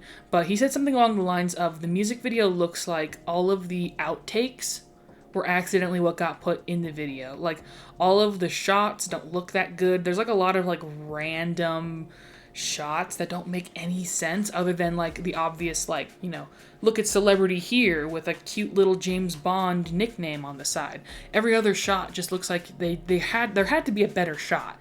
Why is that one in the video? It's so iconic. It is like such an important piece of pop culture history. It is such a good video for a lot of other people, but not for me. I can't stand this video, and if it ever comes on the TV, which it won't in the modern day, but if it ever does, I'm turning it off. I'm so sorry. I'm so sorry. I love Taylor Swift. Not a big fan, though. Love the album, though. Oh, such a good album. Genuinely, one of my favorite albums of the 2010s, 1989. So good. But, yeah, I'm sorry, y'all. For 2016, we have Formation by Beyonce. Now, I'm glad Lemonade won some awards. That's me referencing the fact that Lemonade didn't win Album of the Year at the Grammys. This is a pretty good video. The entirety of Lemonade was like a whole visual album, so multiple different songs could have won for this, but Formation was the most iconic, I think, video from this era. This was kind of at Beyonce's point where she had grown past the charts, and most of Lemonade didn't chart, but it was still one of the biggest albums of the year. Everyone was talking about it, and this is one of her girl boss anthems, of course. And I quite like her in this mode. This song fits so well in the album, because the album's a fucking masterpiece. Another top 10 album of the decade. I actually think Beyonce was like in my top 5 most streamed artists last year on my Spotify Wraps, what I was not expecting, because that was all entirety Lemonade streams. But yeah, the music video is really good. There's a lot of good sets. There's a lot of good, costuming. The dances are really good. Just in general, really good. I don't know much to say. There's a lot of cultural aspects, of course, which is very nice to see. It's important to note that this had a political message behind it because of the 2016 Black Lives Matter protests. So that's another reason why I'm really glad that it won, because it has such evocative imagery that calls to that I think was important to highlight. Good video! Nobody pray for me. The year 2017. This was a special year for me. This is when I start cataloging my music listens, which is crazy because that means I've been doing that for a very long time now. But yeah, this is the year I get into my I pay attention to music kind of moment in life. And the winner was Humble by Kendrick Lamar. I Say Damn is my favorite Kendrick Lamar album. And I think that's just because I can't help but be a contrarian, and I have to always pick the slightly off-center pick. Listen, it just came out at an important time. 2017, it was an important year for music for me, so, I mean, I know objectively To Pimp a Butterfly is a better album. It is a better album, it is. But, when it comes to albums I listen to, Damn all the way. And this was the lead single off of it, and I think it's Kendrick Lamar's, other than Not Like Us. It's his second biggest single, so that's pretty cool. Yeah, I like the video a lot. This video kind of pioneered some technology as far as I'm aware. It was one of the first music videos to feature certain technology. The robotic camera, where the camera will move to a specific angle automatically. That's present in this video. I feel like we see that a lot in modern day music videos, and I would argue Kendrick Lamar pioneered that. I could be wrong though. Obviously, there are plenty of artists out there who make music videos that are not recognized by the VMAs. So it could have happened somewhere else earlier, and I just don't know about it. But yes, this is a very fun song. It is basically flexing on you and then telling you to be humble. Very good. There's so many funny references in this song, like the Grey Poupon reference in the music video as well, referencing the commercial, and then in the song mentioning it. Very good, very fun. The homages to the Last Supper painting, that famous one, very cool. And yeah, I mean, this is just such a great song and music video. Again, it's already so iconic and popular. Everyone knows it. Yeah, I mean, if you haven't seen this, highly recommend it. This one's probably gonna go pretty high. I don't know if it'll be S tier, but it's a pretty good video. 2018, we have the song Havana by Camila Cabello featuring Young Thug. This one's kind of an interesting pick. What did it beat out? The Carters, Drake, Ariana Grande, huh? And This Is America by Childish Gambino. Okay. I would argue No Tears Left to Cry would have been a good choice instead of this one. I usually don't bring up what ones got snubbed, but I'm going to bring that up right now. This is a good video, though. This is one of those really long ones where it has like 2 minutes before the song actually starts, which is fine. Plenty of videos that I have said I liked have done that in the past, but it can get a little bit annoying when, you know, Lele Pons shows up. Does anyone remember who Lele Pons is, by the way? She was important at the time. Either way, this video starts out like a telenovela, and then we see that, you know, Camila Cabello was watching it, and then she goes to a theater, and then that's when the actual song starts. So it's like many different meta layers of like watching or whatever. It's fine. Noah Centineo is in it. Remember Noah Centineo? Does anyone remember him? This is this exact kind of video that would win the VMAs. Like, by default, it's very colorful. It has a lot of fun dancing. It's like, you know, has a cute little narrative where Noah Centineo is like the in the movie that Camila Cabello was watching in the theater. He's like the love interest in that movie, and then when she leaves the theater, she like runs into him on the street. That's very fun. Overall, it's an okay video. I don't mind it. Yeah, I mean, this was kind of the sound of 2018 pop music. It was very kind of slow, more chill. So I guess a song that is, you know, less bombastic kind of fits that. This is definitely Camila Cabello's best song. No offense to her, but I feel like the way that she sings does not fit a lot of her songs, and however they're you know, mixing her vocals in most of her music just doesn't sound good at all. So she kind of stays in her lower register in this song, and I think that's for the better. Again, no offense, but she sounds the best on this song. That's all I have to say. Okay. I don't have much to say about this video. Sorry. C or B. We have another Taylor Swift music video for 2019 with You Need to Calm Down. Now, again, I'm bringing up the videos that have been snubbed for these 2 years specifically because I feel like the choices were a bit yikes. This year is especially egregious, though. Thank You Next. Thank You Next. It seems like almost literally any other video should have won over this one, in my opinion. I'm so sorry, Taylor Swift, I love you, but seriously. A Lot by 21 Savage. That's one of the best music videos of the 2010s as far as I'm aware. That is such a good video. And also an amazing song, can I just say. Bad Guy by Billie Eilish, that's the one that should have won. I understand in 2019, Billie Eilish probably wouldn't have wanted another award because she absolutely swept the Grammys and hated it, but still, that video is like one of the most iconic pieces of culture in the year 2019 specifically. When I think the year 2019, I think of her. This music video is good, though, I will say. It is very bright and colorful because this was for the album Lover, so it kind of it fits the vibe totally. That was also something I don't like about Bad Blood. It doesn't fit the 1989 vibe at all, which it's definitely a lot more Reputation, actually. Yeah, it's about gay rights. It's a gay rights music video, which is cool. I appreciate that it won because it platforms that idea, at least, of, you know, gay rights. That's a good message. What can I say? She did a good message. It's just that out of Taylor Swift, it sounds a bit messy. I don't know. She's not the best advocate. I don't really go to Taylor Swift for gay rights advocacy, which, you know, maybe if she did it a little bit better. That's just my opinion, though. For anyone who felt uplifted by this video, I'm very glad. Also, this is the Taylor Swift, Katy Perry, like, makeup So like the big feud song won in 2015, and then the makeup song won in 2019. Sure, why not? It's very simplistic. It's very simplistic in its representation of gay rights, which, you know, sometimes you need that. I think little kids seeing this and seeing that, you know, gay is okay is fine. So for that sense, it's fine. Would it have been more of a gay rights movement to let Lil Nas X win? Probably, but we'll talk more about Lil Nas X later, so I guess it ended up working out. For 2020, we have Blinding Lights by The Weeknd.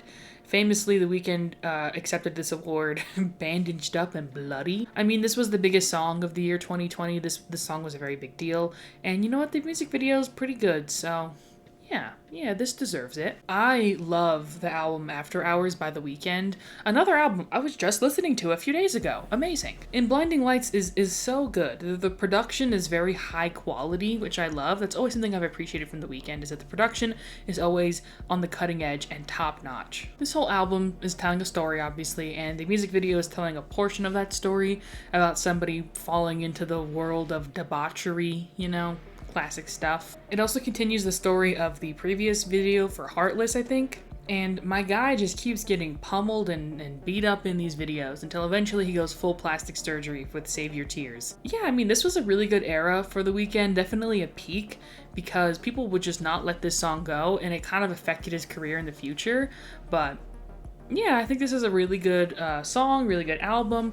Definitely gonna give this an A tier, because it's very iconic and very good. So, thumbs up. This was also made in 2019. Usually that's how these award shows work. But yeah, I just wanted to clarify that because no videos outside of through Zoom sessions are being made in this year. The winner for the year 2021 was Montero, Call Me By Your Name by Lil Nas X. See, I told y'all he would come back around. This video was sparked some controversy because of the whole iconography of the devil, which is always going to get people in a tizzy, apparently. Is it fair for me to say that this, along with the next video, were kind of the last music videos to really, like, you know, if that makes sense, to jazz hands? And also, I love this song. This album by Lil Nas X was really, really good. I really hope Lil Nas X is doing okay right now. The video is like almost an homage to Paradise Lost in a way. It follows Lil Nas X in the Garden of Eden being tempted by the snake and then falling into hell and giving Satan a lap dance. By the way, the fall to hell is a pole dance. Fall to hell. It is great, honestly. The imagery is very, very evocative for a reason, of course, and the song is very much of the same. It's like, not falling for somebody, but like, you know, having a one and done with somebody who is not the most upstanding person, probably has a significant other already who is a girl, definitely doing drugs. If you're listening on the radio, it's champagne. If you're listening on Spotify, it's something else. Yeah, this is iconic. This is an iconic video. Especially for this era, Lil Nas X did a good job of evolving past, like, Twitter troll into, like, actual pop icon, and I love that. This one's going pretty high. If not an S, A. I'm being very generous to a lot of these videos. What can I say? A music video will just entertain me, no matter what. For 2022, we have, yet again, Taylor Swift, and she won for All Too Well short film version, I think? Yeah, that's what it's called. All Too Well, the short film, which was for the song All Too Well 10-minute version. So we got a big, chonky 10-minute video on our hands here. I think it's actually longer. The song itself is 10 minutes. The video is even longer. This is most likely the longest video to win the VMA Video of the Year award. It most definitely is. Nothing's beating this length. I'm pretty sure Taylor Swift also holds the record for longest song to reach #1. So, good for you, Taylor. I am a big fan of Red in general. Red is another one of my favorite Taylor Swift albums. What can I say? It's so good. It's so good. Again, the singles... We don't have to get into it. But the album is really, really good. And All Too Well was one of my favorites before she did the whole Taylor's version and the 10-minute version came out. And you know what? I like the 10-minute version as well. And then the video is very nice. It's filmed very nostalgically in 4:3. Welcome back 4:3, and it has this kind of like grainy, they might have filmed it on 35mm, I'm not sure, but it definitely has that grainy film quality either placed on top of it or naturally from the camera. And it follows the different elements of a relationship. We see the kind of microaggressions that really get to the person, and then the actual breakup and the romance period. It's all very good. And then we see Taylor Swift in a red wig, because Sadie Sink plays like the version of her in the story with the red hair. So you see Taylor Swift in a red wig, and it's kind of like a subtle like call to the fact that she wrote the song, because we see that like the character wrote a book about the romance or whatever and is hugely successful because of the heartache, proving that it was all worth something at the end of the day. And that's kind of trying to sell us on the fact that the song was worth it. All 10 minutes of it. I like it, okay? This is, if there's any Taylor Swift music video that should have won, it should have been this one. And all the previous years, even though I get it because they were pretty big music videos and pretty big deals, that doesn't mean I'm necessarily a fan of them, but this one I'm a fan of. It's really nice and tasteful while still being, iconic. Like this exploded the internet, which has a music video since done that? I don't think so. I don't know why I bothered scrolling to see what the next one was, because the rest are Taylor Swift. Welcome to the Taylor Swift era of the VMAs. The VMAs had not been relevant for years at this point, but when Taylor Swift won the award for All Too Well, the short film, she announced that she was releasing a new album, which gave the VMAs a sort of relevance that it hadn't had in many, many years. So of course they were gonna give her the award for the next video. She gave them a shot in the arm that they definitely needed, desperately even needed as well. Because the VMAs are running on fumes at this point. They had the smaller artists bothering to show up, and half of them would become icons of a generation, and half of them would just disappear. So the VMAs became very, very hit or miss, and I would argue Taylor Swift is the whole reason why people care. And I think the only reason why she still bothers to go to the VMA, she's one of the only big celebrities who still bothers, is because of the 2009 incident with Kanye, of course, which I didn't mention in 2009 because I'm trying not to mention too much what happened in each year, but probably the only reason why she bothers to show up, because of how important the VMAs are to her personally and to her narrative. So good for you though. Put on a nice dress and have a good time. That's what I say. But yes, we have Anti-Hero from the album Midnights. All of that prelude is kind of how I would describe the song and everything, if I'm being honest. Everything but the music and the album and the video was mattering about Taylor Swift at this time, which I don't think is fair, because she deserves credit to actually look at the music and everything and what it actually is on its own, outside of the whole experience of Taylor Swift at the time. Although in the year 2023, again, that's basically what the whole Midnights album represented, was just the Eras tour. Anti-Hero is a song that I think is really good, but I'm not too poised on right now because it definitely got overplayed for me. The chorus is not one that I think stands up to a many repeat, and I have sincere feelings and hopes and prayers for all of those who worked in retail. One friend of mine specifically says that they can't stand the song anymore because they've been working retail, and it just absolutely got on their nerves. I get it. But this is Taylor Swift being her most nerdy when it comes to her pen game, and kind of analyzing her whole understanding in pop culture and saying, maybe she's the problem. I feel like for all the critics who have been following the Taylor Swift narrative, as in the artist narrative, not the real person, who have been following the whole narrative, this was a very satisfying moment for them. But for me, it's pretty good. I still like it. At this point, who is doing the music video game like Taylor Swift is?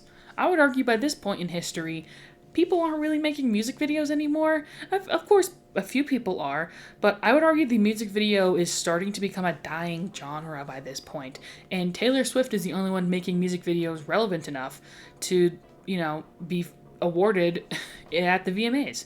So no wonder she kept winning over and over and over again, you know what I mean? We're at the final year, everybody. My camera is gonna die, so we're gonna try to be efficient, but still give, you know, this video the time it deserves. Again, I think even though I'm glad that Taylor Swift has won so many times, because she definitely is such an iconic person that she deserves the award 5 times, I think it's a bad sign that she won 3 times in a row. I think that's a sign that, again, she's the only one doing anything worthwhile with the music video, right? She won for the song Fortnite featuring Post Malone. Now, this is one of the lesser Taylor Swift singles, in my opinion. The Tortured Poets department didn't really have any obvious singles, so I guess this one, as like one of the first songs on the album, and for having a feature, it makes sense. But this is one of the least Taylor Swift singles, and I think it's the one that might get forgotten to time, even though the album will be well remembered. The kind of aesthetic of the video is very kind of like late 1800s, which she got some flack for at the time. I remember people were like not vibing with the fact that she was referencing, like, you know, a very contentious time in specifically American history. She was trying to reference more like the British side of things, but since she's an American and has a large American audience, it was kind of like, I still think the visuals are pretty cool though. I like the black and white, that's very fun. This is definitely her very angry and mad, because I don't know who this song was about. It doesn't really matter. But whoever the song was about, she was mad at him. And you know what? She has every right to be. There's a lot of really cool visuals and iconic, you know, iconography with this video. It's a good video, but again, you would think that there would be other artists for her to compete with her. You know, we need some fresh blood in the pool, I guess. If I'm a shark and I'm eating people, I don't know. It's fine, but I'm gonna rate it kind of low just for the fact that the song isn't that good, in my opinion. Is whatever. We are now going to do an official ranking of every video, aka we're going to completely dismiss everything I had said before and just go off of base impulse when ranking these right now. I actually created this tier list. I couldn't find one on TierMaker at the time, which was a year ago, so there might be one that's already been created, but if not, I'll link mine in the description. You can go ahead and go check it out and make your own. Honestly, on Tumblr, if you want to share your own rankings, I would love to see that. That's the only social media I have, so follow me on Tumblr. That's the only place. I know it says here that I have a Twitter, but I don't use it, and I never look at it, so just ignore that. Yeah, let's get to ranking. Very primitive, even though I do think it is, you know, an important piece of lore. Next, Boys of Summer has to go in S tier. I love Boys of Summer, so just because it's very primitive, even though I do think it is, you know, an important piece of lore. Next, Boys of Summer has to go in S tier. I love Boys of Summer so much. I think I sung its praise in the video already. Money for Nothing by Dire Straits, I'm also going to put in B. I kind of want to put in C. You know, let's put it in C for now. Sledgehammer, definitely an A. It should be an S, but I'm biased. So if I was Gen X, then this would be an S, but yeah. Need You Tonight by NXS. This one's pretty iconic. I can't choose between B or C. You know what? We're going to put it in B for now. If it ends up being C, it ends up being C. This Note for You by Neil Young, F. This is probably going to be the only F tier one. It's pretty bad, not gonna lie. Nothing Compares to You, A. It's gonna go in A. This one's pretty good. Losing My Religion by R.E.M., another A. It honestly could even be S. I love this video and this song a lot. It's just grown in love as the years have went on. It's just gonna go in A for now. Right Now by Van Halen, D. I don't like that one at all. Jeremy, I don't know. It's a good video. It has a good it has a pretty good message, but B. It's gonna go on B for now. Crying by Aerosmith, D. Sorry. It's okay. I like Alicia Silverstone, but yeah.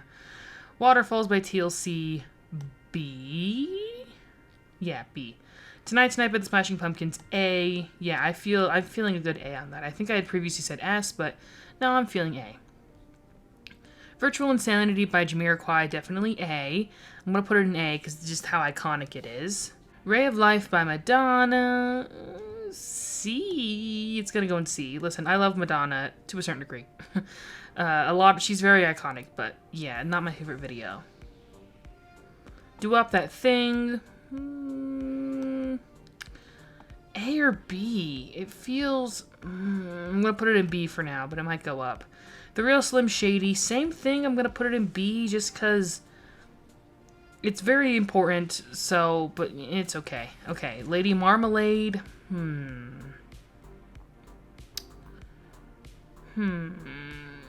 B. It's gonna go in B again. Same thing with Without Me by Eminem. You know, we're just gonna fill up the B. We're just gonna fill the B category, I guess. I don't know. Work It by Missy Elliott, S. Has to be an S tier. Iconic video. Same thing with Hey Ya by Outkast. These two are so good. They both are an A. I mean S. Boulevard of Broken Dreams. If I put it in A, then I'd have to move other ones up to A. So I'm gonna put it in B. Okay. I Write Sins Not Tragedies, another S tier, in my opinion. Very good.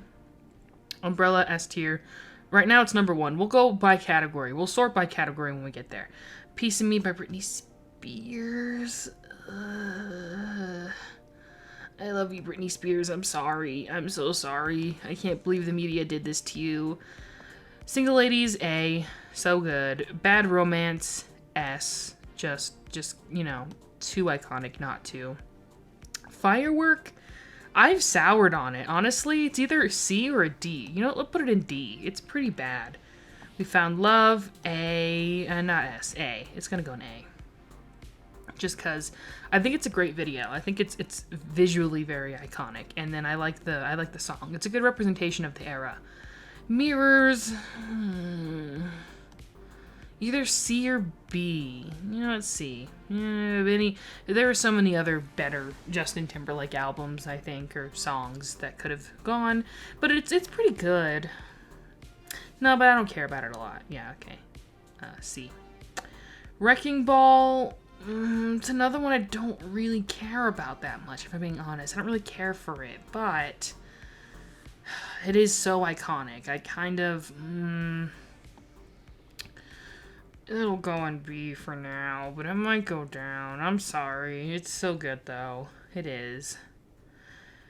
I'm sorry, guys. This is going in C. I feel really... You know what? It should go lower, actually, but because of how iconic it is, it's going to be stuck in C. I'm sorry, Swifties. I'm sorry. Formation, A. Pretty good video. Humble, A. I don't know if I'd put it in S. I don't think it's quite up there with the rest of these, but it's really good. It's pretty close. Havana, either C or B. I can't... You know, let's put it in C for now. Just because I'm going to put You Need to Calm Down in B. Even though it's probably C, but you know what? It's going to stay there for now, and we'll change our mind if we feel like it. Blinding Lights, A. Montero, A. All Too Well, another A. Antihero's a B. Antihero's a B. And so Fortnite might be a B as well, just because it's good, but I don't care about it. That's kind of what this one is that it's good, but I don't care about it, or I don't like it. So you know what? Yeah, it goes in C. You Need to Calm Down might go in C as well then. Okay. Let's start sorting. Okay, let's see. Umbrella is definitely number 1. Looking at all of these, yeah, it's number 1. Bad Romance is also up there. Is it better than Boys of Summer, though? Let's just say yes. Let's say Boys of Summer is number 3. Work It is definitely, like, you know, teetering on A just because of how weird it is. But, I mean, it's so good because it's weird, so it has to stay. But, yeah. Do I like Hey Ya or I Write Sins more? We're going to leave it like this. So, this is 6 as in S tier out of 41. That's not too bad.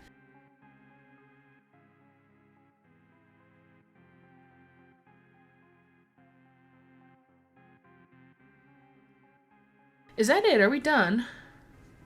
This doesn't look too bad for me. I think this is pretty good.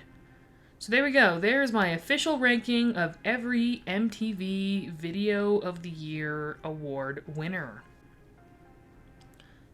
Okay, there we go. And with that, we're officially done. Wow, I'm exhausted. This video is going to be a monster to edit, even a year later. Like, half of this has been edited and sitting in the vault for a year, and I already know I'm going to struggle to get this out on time, so please bear with me, y'all. I know I said that a Cinderella story was going to come before this, but yeah, I didn't finish editing it in time. I don't know why every video idea I have is like over an hour long. I thought I would make some short, quick little videos, you know, in between leading up to October, because in October we're gonna, you know, be doing a big extravaganza like we did last year. So I was hoping to get some quick videos out while I prepared for that, but apparently the idea of a quick video just doesn't exist within me. So yeah, I didn't mean to get 2 videos about music in a row. I know it's not like the biggest thing people come to my channel for, but I have a lot of fun talking about it, so I'm gonna talk about it whether people watch it or not, because I'm here to have fun, you know what I mean? But yeah, I've been kind of trying to stagger them because of that, and I did an oopsie, so sorry. The next video on this channel will either be the Cinderella story video if I get it out on time, and if not, then it's going to be the final full thick version of the DCOM video where I reviewed 120 Disney Channel original movies, which is all of them, and ranked them all at the very end. It's almost 9 hours long. It's at 8 hours and 50 minutes right now, and I don't think I'm going to try and stretch it to 9 hours, but it's essentially a 9-hour involvement. So it was previously released in a bunch of different parts for anyone who hasn't seen that previously. So yeah, I'm very excited to see who will win Video of the Year this year. We have Brighter Days Ahead by Ariana Grande, which, no offense, I didn't even know that existed. Like, I understand we have to, you know, nominate Ariana Grande because she's a pretty big deal, but again, like, I feel like that's scraping the bottom of the barrel. That album did not make as much of an impact as some other artists did, but those artists didn't release videos, so it's like, I bet the VMAs would love to give an award to Chappell Roan, but they're gonna have to wait till next year. Birds of a Feather by Billie Eilish, which apparently was controversial. Apparently people didn't like the video. I think it's fine. I think it's a great video. It wouldn't piss me off if it won, but I know it would piss off a lot of people, and I've already seen it has pissed off some people that I even got awarded. I think it's a good video. I don't understand. Are people's standards too high? Is that why people don't make videos anymore? Because they're like, I don't have the time or the budget to make it, you know, just to fail expectations or whatever. Not Like Us by Kendrick Lamar, which should win. I want it to win. Please let Not Like Us win. I want it to win literally every award. Die With a Smile by Lady Gaga and Bruno Mars. Whatever. It's fine. Man Child by Sabrina Carpenter, which I think should win. I want Sabrina Carpenter to win one of these awards, that's for sure. If Not Like Us doesn't win, which it should, but if it doesn't, I wouldn't mind Man Child by Sabrina Carpenter. That's definitely the most energetic video that has come out in the year 2025. Because Not Like Us came out last year, so. Which, by the way, the fact that it fit the parameters, kind of interesting. But anyways, thank you for watching. My chair is squeaking, my camera's dying, and I'll see you guys next time. Make sure to like and subscribe. I promoted it at the beginning of the video, but check out my merch store. That's all. See ya.